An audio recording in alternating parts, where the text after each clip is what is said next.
এরা দুনিয়ার কারো মেহমান না, এরা আমার মালিকের মেহমান। কথা বলেন ঠিক কি না? এদেরকে কষ্ট দেওয়া যাবে না। এদেরকে যদি কষ্ট দাও আবার মদিনার নবী রওজায় ধারে কষ্ট পাবে, আবার আল্লাহ আর কুদরতি অন্তরে কষ্ট পাবে। এখানে যাদের মা নাই বাবা নাই, আমি দুঃখজন মানুষ যেমন চাইবো, হুজুর গো আমার মা নাই, আমার বাবা কবরের মধ্যে ঘুমায় আছি, আমি দশজন মানুষ মধ্যে মুজাহিদে মন চাইব।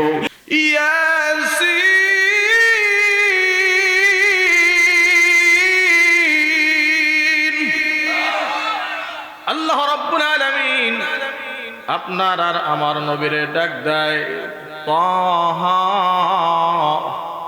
আল্লাহ আপনার আমার নবীকে ডাক দিয়া বলে ইয়া আইয়ুহাল মুদ্দাথির, ও চাদরওয়ালা নবী, কুম ফাআনজির, তুমি উঠে দাঁড়াও আর আমি আল্লাহর একাত্মবাদের ঘোষণা মানুষের সামনে দাও। এতদিন যেই নবীকে আল আমিন বলে বলে মানুষ ডাকে রে, আজকে ওই নবী রে এরা ক্ষতিগ্রস্ত বলে ডাক দেয়। আসিফ ইবনে ওয়াইল নবীরে ক্ষতিগ্রস্ত বলে, আবু জাহেল নবীরে ক্ষতিগ্রস্ত বলে ডাক দেয়। আল্লাহ রাব্বুল আলামিন পয়গম্বরকে বলে নবী গো, মনের মধ্যে কোনো কষ্ট নিও না, এই বেঈমানদেরকে, বেঈমানদের জবাব আমি আল্লাহ তোমার পক্ষ থেকে দিব। কারা ক্ষতিগ্রস্ত নবী? জবাব তো আমি আল্লাহ দিব। আল্লাহু আকবার বলেন। আল্লাহর নবী, বিশ্ব নবী, রাহমাতুল লিল আলামিন পয়গম্বর মুহাম্মদুর রাসূলুল্লাহকে সূরাতুল আসর নাযিল করে আল্লাহ বলে ওয়াল আসর, নবী সময়ের শপথ, ইন্নাল ইনসানা লাফি খুসর, এই দুনিয়ার সমস্ত মানুষগুলো ক্ষতিগ্রস্ত। একটা সোয়ালে মুকদ্দার হয়, আমরাও তো মানুষ না, মানুষ না আমরা? আল্লাহ যে বলছে সবাই ক্ষতিগ্রস্ত, তা আমরাও তো তার ভিতরে আছি। এই প্রশ্ন জাগ্রত হয় না? কিন্তু আল্লাহ আয়াত নাজিল করে বলে নবী, চার শ্রেণীর মানুষ ছাড়া বাকি সবাই ক্ষতিগ্রস্ত গো পয়গম্বর। এখন আপনি মিলায়েন ওই চার শ্রেণীর ভিতরে কি আপনি আছেন নাকি? এক নাম্বার হলো ইল্লাল্লাযীনা আমানু, যারা ঈমানদার। দুই নাম্বার হলো ওয়ামিলুস সালিহাত, যারা নেকের আমল করেছে। তিন নাম্বার হলো ওয়াতাওয়াসাউ বিল হক, যেই সমস্ত মানুষ একজন আরেকজনকে পরস্পরে সৎ পদের উপদেশ দিয়েছে। চার নাম্বার হলো ওয়াতাওয়াসাউ বিস সাবর, একজন মুসলমান বিপদে পড়লে সবরের আমল এক ভাই আরেক ভাইয়ের শিখায়।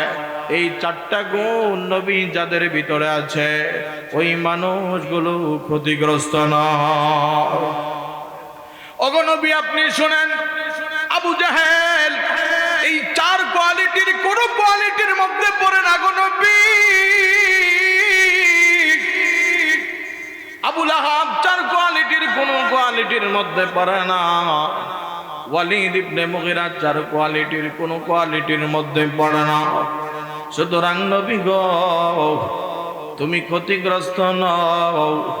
এই আবু জাহিল্লা ক্ষতিগ্রস্ত, ওয়ালিদ ইবনে মুগিরা ক্ষতিগ্রস্ত, আবু লাহাব ক্ষতিগ্রস্ত, আসিফ ইবনে ওয়াইল ক্ষতিগ্রস্ত।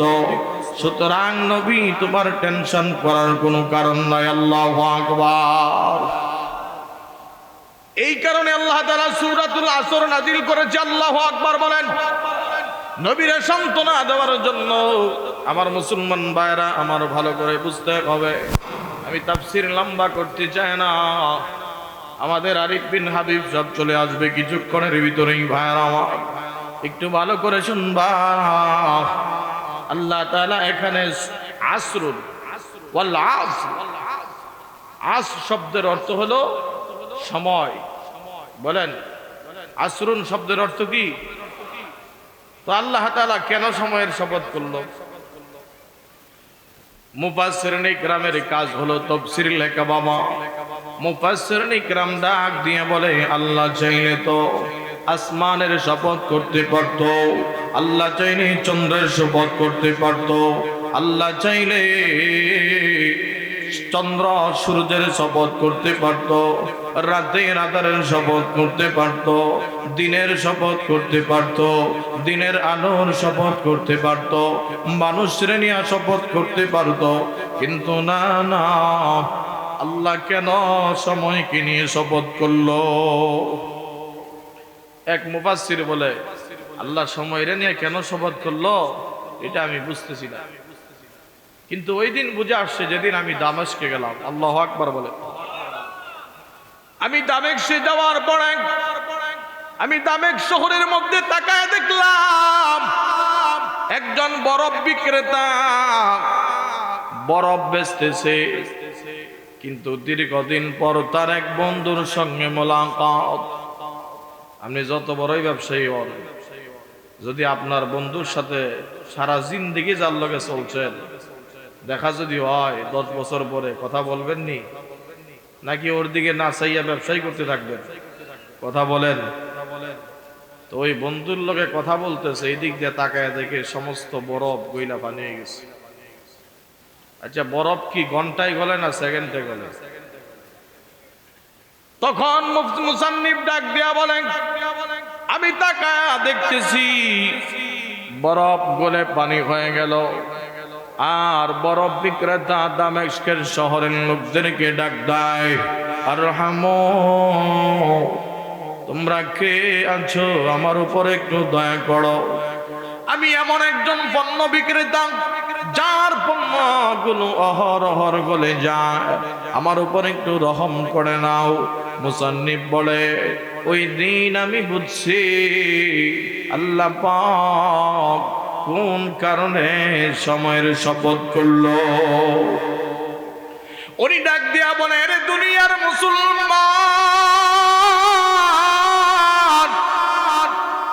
বরফ যেমন সেকেন্ডে সেকেন্ডে গলে যায়, তোমার আর আমার জিন্দেগির হায়াত সেকেন্ডে সেকেন্ডে পুরা যায়, গলে যায়। কথা বলেন ঠিক না ঠিক? এ মুসলমান ইমানদার, এই জন্য বাবা আল্লাহ সময়কে মূল্যায়ন করেছে। আজকে যুবকদের দিকে তাকাইলে মনে হয় ও সময়ের গুরুত্ব দেয় না, আল্লাহকে পেতে চায় না, মসজিদের মিনার থেকে আজান হয় আসতে চায় না, মাহফিলের ময়দান থেকে ডাকা হয় আসে না। কথা কোন ঠিক না বেটি? আল্লাহ তাআলার আদালতে দ্বারা ওই দিন কি জবাব দিবা একটু চিন্তা করছো? আল্লাহ যদি জিজ্ঞাসা করে, যুবক, এই যে সময় নামক নিয়ামত আমি আল্লাহ করে দিছি, দে আমি আল্লাহর সময়টা আমারে বুঝায় দে, পারবেন? আমার মুসলমান ভাইরা, আমি আলোচনা লম্বা করতে চাই না, একটু ভালো করে বুঝবেন বাবা। ইল্লাল্লাযীনা আমানু, আল্লাহ কেন বললো যারা ইমানদার তারা ক্ষতিগ্রস্ত না? এটা কোন ইমানদার? আপনি আর আমি তো এমন ইমানদার, বাংলাদেশের প্রত্যন্ত অঞ্চলে আমরা ঘুরে ঘুরে বয়ান করি ভাইয়ের আমার। ওই যে নেত্রকোনার বিভিন্ন অঞ্চলে, সিলেটের প্রত্যন্ত অঞ্চলে যখন আমরা যাই, শুনি ওই এলাকার মানুষেরা খ্রিস্টান মিশনারির হাতে তারা টাকার বিনিময়ে বিধর্মী হয়। আরে ভাই, ইমান ইমান কোন বেচার জিনিস না, ইমান এটা বিক্রি করা যায় না। কথা বলেন ঠিক না বেঠিক? ইমান টিকায় রাখার জন্য নিজের বাড়ি ছাড়া যায়, নিজের এলাকা ছাড়া যায়, নিজের মা বাবা ছাড়া যায়। ইমান টিকায় রাখার জন্য যদি প্রয়োজন হয় নিজের বিবি পর্যন্ত ছাড়া যায়, নিজের রাজনীতিকে 3 তালাক প্রদান করা যায়। কথা কোন ঠিক কিনা? তারপরে ইমান নামক দৌলত ছাড়া যায় না। আপনাকে আমাকে আল্লাহ তাআলা যদি চাইতো হিন্দু বানায় পাঠাইলে পাঠাইতে পারতেন। আল্লাহ তাআলা যদি চাইতো একটা নিকৃষ্ট কুকুর বানায় পাঠাইতে পারতেন। ঠিক কিনা বলেন? আল্লাহ চাইলে একটা শুয়ার বানায় পাঠাইতে পারতো, কিন্তু না না, আল্লাহ তোমারে আমারে বড় ভালোবাসা আশরাফুল মাখলুকাত বানাইয়া মুহাম্মদুর রাসূলুল্লাহর উম্মত বানায়া মুসলমান বাবার ঘরে জন্ম দিছে। আল্লাহু আকবার বলেন। এই জন্য বুঝি ইসলামের গুরুত্ব বুঝুন রে মুমিন, একটু ভালো করে শুনবা। তোমার আর আমার ইমানের অবস্থা যদি ওই যে খাব্বাব রাদিয়াল্লাহু তাআলা আনহুর মতো হইতো, বিলালের মতো হইতো রে, হযরত সুমাইয়া রাদিয়াল্লাহু আনহার মতো হইতো, তখন বুঝা যাইতো তুমি আর আমি কেমন ইমানদার। কথা বলেন ঠিক কিনা? হযরত সুমাইয়ার কথা বুখারী শরীফের মধ্যে বর্ণনা করা হলো। আবু জাহেল শুনেছে সুমাইয়া কালেমা পড়ে নবীর হাতে মুসলমান হলো, সন্তান আম্মারও মুসলমান হয়ে গেল। এ বন্ধু দিলটা নরম করে শুনবা। আবু জাহেল রাস্তার মধ্যে গতি আটকায় দিছে, বলে সুমাইয়া শুনছি মুহাম্মদের কালেমা পড়ে মুসলমান হইছু। কয় হ্যাঁ। কি করবি আবু জাহাল? কালেমা যদি না ছাড়ো, ঈমান যদি না ছাড়ো, হত্যা করা হবে। সুমাইয়া উচ্চ কণ্ঠে আওয়াজ দেয়া বলে, আবু জাহেল আমি সুমাইয়াকে মরণের ভয় দেখাবি না। আল্লাহু আকবার বলে। কিতাবের মধ্যে লেখা হলো আবু জাহেল বড় বড় দুইটা ফিলার আনছে, আয়না মাটিতে গেড়ে দুইটা ফিলার মা এবং সন্তানরে মুখামুখি করে বেঁধে ফেলছে। বেঁধে ফেলার পর হযরত সুমাইয়াকে লক্ষ্য করে আম্মারের দিকে তাকায় আবু জাহেল বলে, আরে আম্মার বল তুই ঈমান ছাড়বি কিনা? যদি ঈমান না ছাড়ো তোর মারে এখন উলঙ্গ করা হবে। নাউজুবিল্লাহ বলেন। উচ্চ কণ্ঠে ঈমানি আওয়াজ দিয়া সুমাইয়া ডাক দেয়,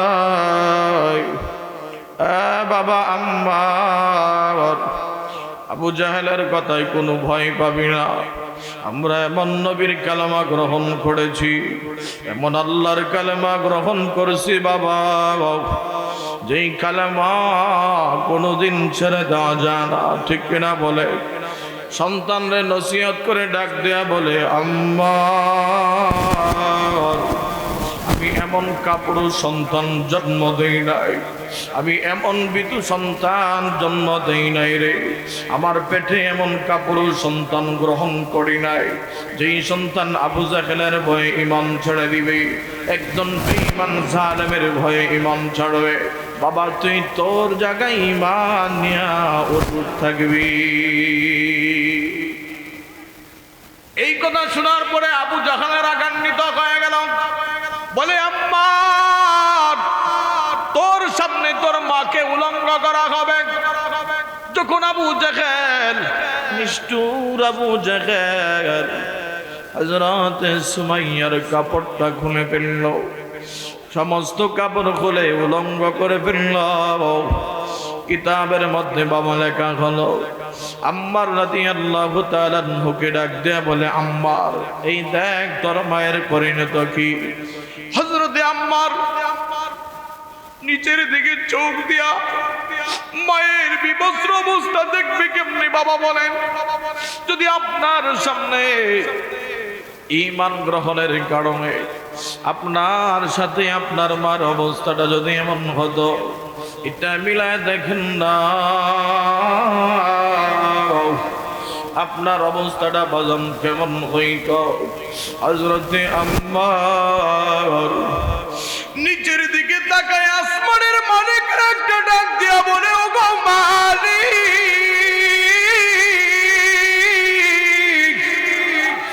মাটিটা যদি একটু ফাঁকা করে দিতাম, ওই মাটির মধ্যে আমি ঢুকে যাইতাম গো মালিক। আমার মার এমন অবস্থা আমি কেমনে দেখি। হযরত আম্মার কাঁদতেছে, চোখের পানি বেবে জমিনে পড়তেছে। এমন সময় নিষ্ঠুর আবু জাহাল একটা খঞ্জর লইয়া হযরত মা সুমাইয়া তো বিবস্ত্র করে ফেলছে, জমিনে এভাবে হাঁটু গেড়ে বসে পড়ছে। আবু জাহাল এত নিষ্ঠুর, এত বেপরোয়া হয়ে গেছে,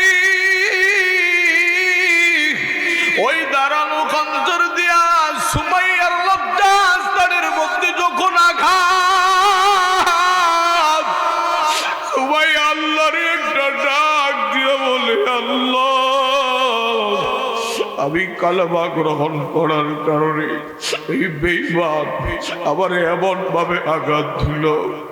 এমন সময় সুমাইয়া রাদিয়াল্লাহু তাআলা আনহু কান্না করে সন্তান আম্মারকে ডাক দিয়ে বলি, রে আমার সন্তান, আবু জেহিল আমার এমন আঘাত করলো রে। হ্যাঁ বাবা, তুই কিন্তু ঈমান হারাবি না। আমি মা মনে কয় বেশিক্ষণ আর বাঁচব না। আমি মায়ের শরীর থেকে এমন ভাবে শক্ত প্রভাবিত হচ্ছি, মনে কয় দুনিয়া থেকে বিদায় হয়ে যাওয়া। আবার মুসলমান ভাইরা আমার এভাবে কিছুক্ষণ পর হযরত সুমাইয়া দুনিয়ার জমিন থেকে বিদায় হয়ে যায়। এই জন্য ভাইরা আমার, তারা ছিল প্রকৃত ঈমানদার। কথা বলেন ঠিক না বেঠিক? আপনি আর আমি টাকার বিনিময়ে ঈমান বিক্রি করে দেই, কথা বলেন না কেন? ঠিক কিনা? আপনার আবার ঈমান বিক্রি হয় মিথ্যা কথা 500 টাকার মাধ্যমে, ঠিক না বেঠিক? আপনার আমার ঈমান বিক্রি হয় বুড়ের সময় 500 টাকা খায় ঈমান বিক্রি করে, আছে না নাই? আরে মুসলমান ঈমানদার আল্লাহর গোলাম, তোমার ঈমান ততক্ষণ পর্যন্ত সত্যিকারের ঈমানদার তুমি নাও, রাজপতি দাঁড়ায় যতক্ষণ পর্যন্ত সত্য কথা বলতে না পারবা, ঠিক কিনা বলেন?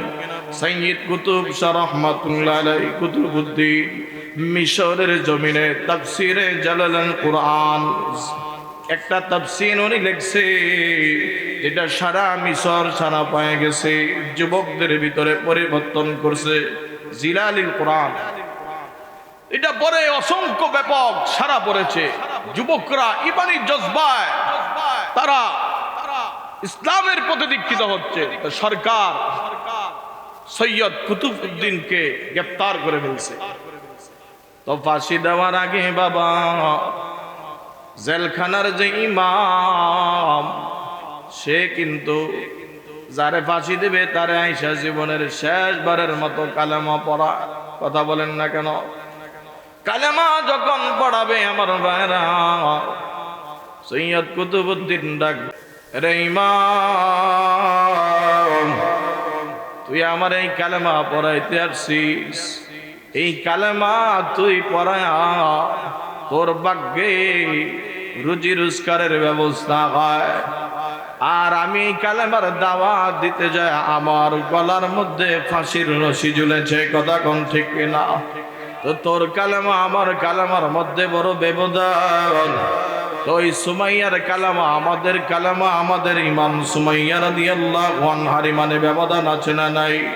হ্যাঁ ভাই, জোরে বলো, আছে না নাই? ওই খাব্বাবের ইমানের সঙ্গে আমাদের ইমানের তুলনা। আমার মুসলমান ভাইরা আমার, তারা ছিল সত্যিকারের ইমানদার। মৃত্যু হয়ে যাবে নিশ্চিত জানে, তারপরেও ইমান ছাড়ে না। আমার ভাইরা, আমার বন্ধুরা আমার, আমি ওই দিকে যেতে চাই না। আপনারা কেমন ইমানদার সেটা আমি পরীক্ষা করার জন্য বলতেছি। এবার 2 নম্বরে আসেন, ওয়া আমিলুস সলিহাত, নেকের আমল। নেকের আমল করা লাগবে না? কথা বলে না কেন? তো আল্লাহর নবী বলছেন, এই মাসে যে একটা আমল করবে, আল্লাহ পাক 1 টাকা যে আল্লাহর রাস্তায় দান করবে তার আমল নামায় প্রতি মাসে যদি আপনি অন্য মাসে 1 টাকা দান করেন, আপনার আমল নামায় মাত্র নেকি 10টা হবে। কয়টা? তাফসীরের কিতাবে লেখা, এই মাসে যদি কেউ 1 টাকা দান করে, আল্লাহ পাক রজবের বরকতে তার আমল নামায় 70টা নেকি দেয়। সিমের অফার আসলে কিন্তু ধুমায়া যুবকরা সিম কিনে, ঠিক না বাবা? অফার চলতেছে, তো এই 3টা মাস আল্লাহর পক্ষ থেকে অফার। এই জন্যই নবী শিখায় দিছে, আল্লাহুম্মা বারিক লানা ফি রজব ওয়া শাবান ওয়া বাল্লিগনা রমাদান। আল্লাহর নবী নিজেই দোয়া করতো, আল্লাহ রজবে আমার উম্মতের উপরে বরকত দান করো, রজব এবং শাবানে আমাদের হায়াতটা রমজান পর্যন্ত বাড়ায় দাও। কথা কোন ঠিক না বেঠিক? আমার মুসলমান ভাইরা, আমি তো আপনাদের কাছে আপনাদের জীবন চাই নাই। তারা ইসলামের জন্য জীবন দিয়েছে, বিলাল কষ্ট করেছে, খাব্বাব রাদিয়াল্লাহু আনহু কষ্ট করেছে, খুবাইব কষ্ট করলো। খুবাইব ইসলামের জন্য কত কষ্ট করেছে জানেননি? হযরত খুবাইবের এইভাবে যখন খুবাইবকে বেঈমানের বাচ্চারা পেরাক মেরে দিছে, এইভাবে ধারালো তলোয়ার দিয়া যখন খুবাইবের শরীরটাকে গর্ত করে, এক কাফের ডাক দেয়, খুবাইব রে, যদি একটু কথা তুই বলস যে এই জায়গায় তোর পরিবর্তে মুহাম্মদকে যদি আনা হতো, এতটুক কথা বললেই তোরে আজকে জামিন দেওয়া হবে। হযরত খুবাইব ডাক দিয়া বলেন, এর কাফেরের বাচ্চা, আমি আমার নবীকে এখানে বলবো তো দূরের কথা, তুই জানিস আমার মায়ার নবী আনন্দে আত্মাখারা হইয়া মদিনা রাস্তার মধ্যে জুতা চারা কাটবে, আর নবীর পায়ে একটা ছোট্ট কাটা ঢুকবে। আমি খুবাইব তো ওইটাই সহ্য করতে পারি না, আর এই কথা বলবো দূরের কথা। বলেন আল্লাহু আকবার।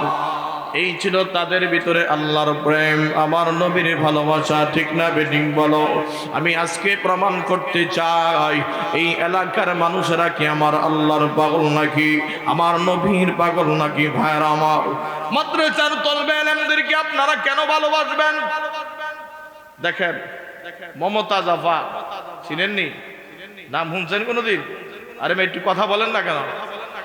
ওনার জামা একটা গান বানাইছে, আমি মমতাজ রেডিয়া বলতাছি না, ওনার জামাই গান বানাইছে যে আরে ফকির মল্লে বাতি জ্বলে, ফকির মল্লে বাতি জ্বলে, মোল্লা মল্লে জ্বলে না, মোল্লারা ফকির চিনল না। নাউজুবিল্লাহ কম, মানে সে গানের তালে তালে এটা বোঝাতে চায় মোল্লা মৌলবীর দেশে কোনো দাম নাই। নাউজুবিল্লাহ বলে। তা আমি তাদেরকে বলছি, ওই এলাকাতে মমতাজ আপা যেই জায়গাগুলোর মধ্যে বসে প্রতি সিজন গান করতো, বাবা আপনাদেরকে আমি একটা কথা বলে যাই, 2008 সাল থেকে এই ময়দানে আমি বয়ান করি। যখন আমি ওই মানিকগঞ্জে বয়ান করতাম, গতকালকেও বয়ান করেছি, আমার ভাইরা দিনের মধ্যে বলতাম, ওগো মালিক, মমতাজ যে স্টেজগুলোতে গান করে, আমার তো মনে চায় ওই স্টেজগুলো কোরআনের স্টেজ হবে, আর আমি হাজার মানুষদেরকে নিয়ে কোরআনের কথা বলবো। আল্লাহু আকবার। আল্লাহ পাক রব্বুল আলামিন এই আশাটা কবুল করে নিয়েছে। আল্লাহু আকবার। প্রায় মাহফিলগুলাই ও যেখানে গান করতো এখানে ওয়াজ হয়, নারে তাকবীর। আমার ভাইরা, আমি এটাই প্রমাণ করব, আলেমের দাম বেশি নাকি একজন ফকিরের দাম বেশি? দেখেন, আল্লাহর নবী বিশ্ব নবী বুখারীর হাদিসের মধ্যে বলা হয়, বাইতুল্লাহ শরীফ আমরা কিয়ামত পর্যন্ত জিয়ারত করব। কথা কোন ঠিক না বেঠিক? আমার মুসলমান ভাইরা, মানুষ কিয়ামত পর্যন্ত বাইতুল্লাহ দলে দলে জিয়ারত করবে। একজন আলেম যখন মারা যাবে, এই মাদ্রাসার হাফেজে কোরআন যেদিন মারা যাবে, একজন যদি প্রিন্সিপাল সাহেব হুজুর কোনদিন মারা যায়, যেমন হাফিজ হুজুর রহমাতুল্লাহ আলাইহির কবর কামরাঙ্গীর চরমে বিদ্যমান। ও মুসলমান ইমানদার আল্লাহর গোলাম, একজন আলেম যখন দুনিয়া থেকে বিদায় হয়ে যায়, ওই আলেমের আমার মালিকের কাছে এত দাম, এত দাম। আল্লাহর নবী ডাক দিয়া কয়, ওই আলেমের কবরটা যেদিন মারা যায়, ওই দিন থেকে আল্লাহর আসমান থেকে ফেরেশতারা প্রতিদিন দলে দলে কিয়ামত পর্যন্ত জিয়ারত করবে। আমার মুসলমান ভাইরা, এখন বলেন আলেমের দাম বেশি না ফকিরের দাম বেশি? আরো জোরে বলেন। আমার মুসলমান ভাইরা, আমার বন্ধুরা, আমার এবার আসেন ভাইরা, এই ছাত্রগুলারে ভালোবাসলে আপনার কি লাভ হবে? একটা এতিম ছাত্রর মাথায় হাত বুলায় দিবেন, ওর মাথায় যত চুল আছে আপনার আমল নামায় এতগুলো সব হবে। সুবহানাল্লাহ। আমি আগের জামানায় দেখছি, যেহেতু আগের কালীন বক্তা আমি ওয়াজ করছি, দেখতাম ছাত্ররা ডিম নিয়ে আসছে, হুজুর আমগো মুরগির প্রথম 4টা ডিম। বলতাম সর্বনাশ, এত ভালোবাসে মাদ্রাসাকে, গাছের প্রথম নারকেল নিয়ে আসছে। এর মাধ্যমে তাদের কি লাভ জানেননি? আজকে সাধারণ জ্বর হইলে আইসিইউতে থাইকা মারা যায় রোগী, ঠিক না বেঠিক? ওই মানুষের এক লাশ ভালো ছিল, না পাও লাগছে না, লেবু শরবত খেয়ে জ্বর বিদায় হয়েছে, ঠিক না বেঠিক? কিন্তু আজকে আপনার আমি দান করতে চাই না, অথচ দান কত বিপদ আপদ দূর করে এটা আমরা জানি না, ঠিক কিনা বলো?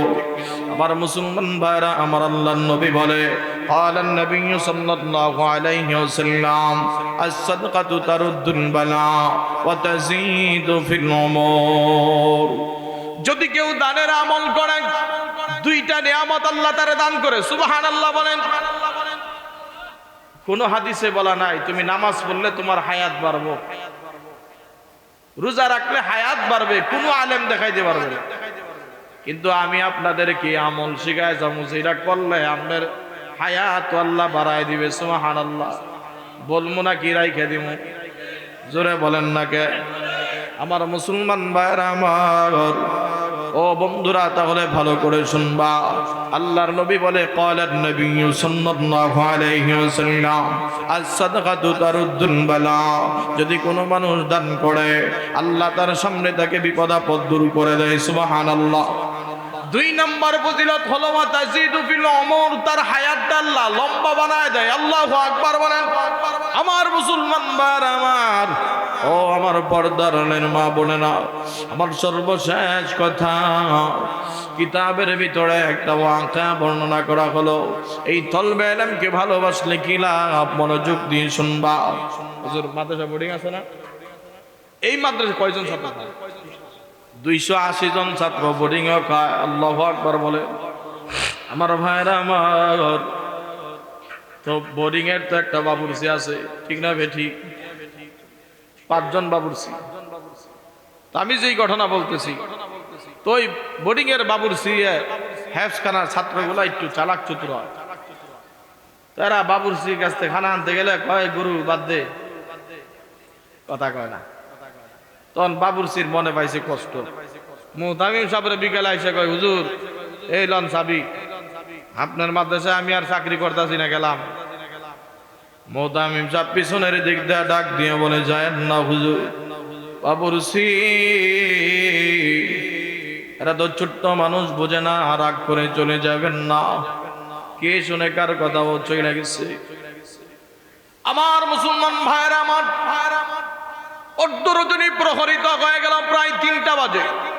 এমন সময় মাদ্রাসার গেইটে ওই বাবুর্চি হাজির।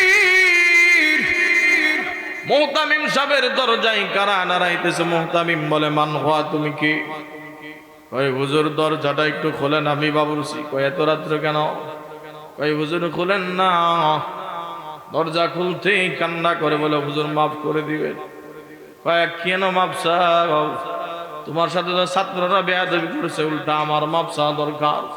ভাই হুজুর, না না, বড় একটা ঘটনা ঘটে গেছে। কি ঘটনা ঘটে গেল? এশার নামাজ পড়ে বাজু ঘুমায় গেলাম। ঘুমের ঘরে আমি স্বপ্নে দেখি মাওলার ফুলসিরাতের রাস্তা কায়েম হয়ে গেল। ওই ফুলসিরাতের রাস্তা আমার পাড়ি দেওয়া লাগবে হুজুর।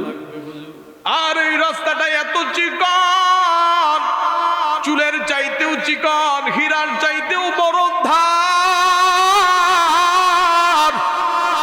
হুজুর আপনি জানেননি, এই রাস্তা পাড়ি দেওয়া যারা বেঈমান আমি দেখতেছি, এই ফুলসিরাতের রাস্তার নিচে জাহান্নামের আগুন ধাউ ধাউ করে জ্বলতেছে। অনেকের শরীরের হাত কেটে আগুনে পুড়ে যাচ্ছে, শরীর কেটে পুড়ে যাচ্ছে গো হুজুর। আমি টেনশনে পড়ে গেলাম। আমি রাস্তা কোনোভাবে পার হতে পারবো না। এত চিকন রাস্তা কি মানুষ পার হতে পারে নাকি? আমি একটা কিনারায় দাঁড়ায়া দাঁড়ায়া কাঁদতেছি। এমন সময় আমি তাকায়া দেখি ওই মাদ্রাসার আমি যেই ছাত্রগুলোরে রান্না করে খাওয়াইতাম, ছাত্রগুলো আসতেছে একজন আর একজনের কাঁধে হাত দিয়া। ওরা যখন ফুলসিরাতের রাস্তায় পাড়া মারল, পাড়া মারতে দেরি হয়, ওই রাস্তাটা একটা বিশ্ব সড়কের মতো হয়ে গেল। मैं आशिक मौला को मेरा इश्क निराला, मैं आशिक मौला को मेरा इश्क निराला, है जुमला जगह जिसकी तजल्ली से उजाला, जहां के सारे कमालात, जहां के सारे कमालात तुझ में है, तेरे कामल किसी में नहीं मगर दो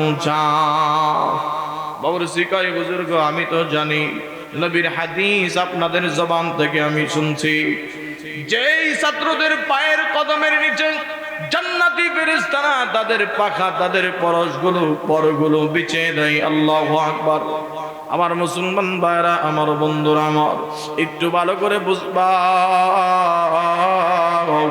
বাবুরসি ডাক দেয়া বলে, হুজুর এরা তো আনন্দে ফুলসিরাতের রাস্তা পার হয়ে যাবে। একটা মাত্র ছাত্রের নজর আমি বাবুরসির দিকে পড়ছে। আমি দাঁড়ায়া দাঁড়ায়া কাঁদতেছি। ওই ছাত্রগুলা বাকি ছাত্রগুলারে ডাক দিয়া গায়, সাথীরা তোরা আর সামনের দিকে আগাইস না। এই যে আমাদের গরু ওই রাস্তা পাড়ি দিতে পারে না, ওখানে দাঁড়ায়া দাঁড়ায়া কাঁদতেছি।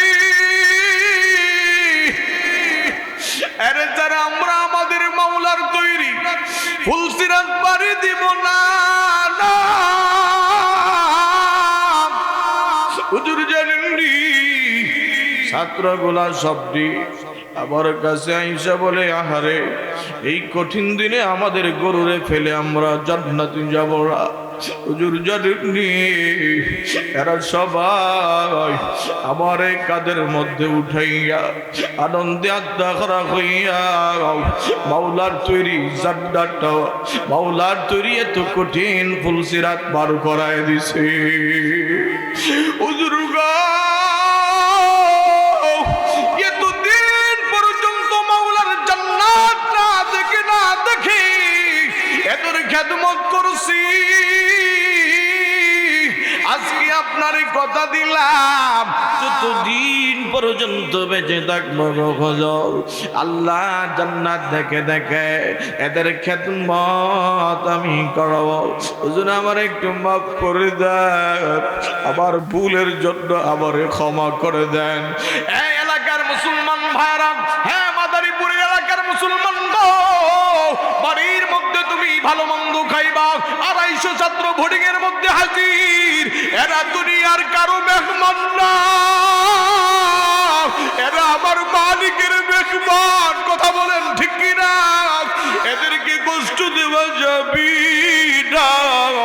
এদেরকে যদি কষ্ট দাও আবার মদিনার নবী রওজায় ধারে কষ্ট পাবে, আবার আল্লাহ আর কুদরতি অন্তরে কষ্ট পাবে।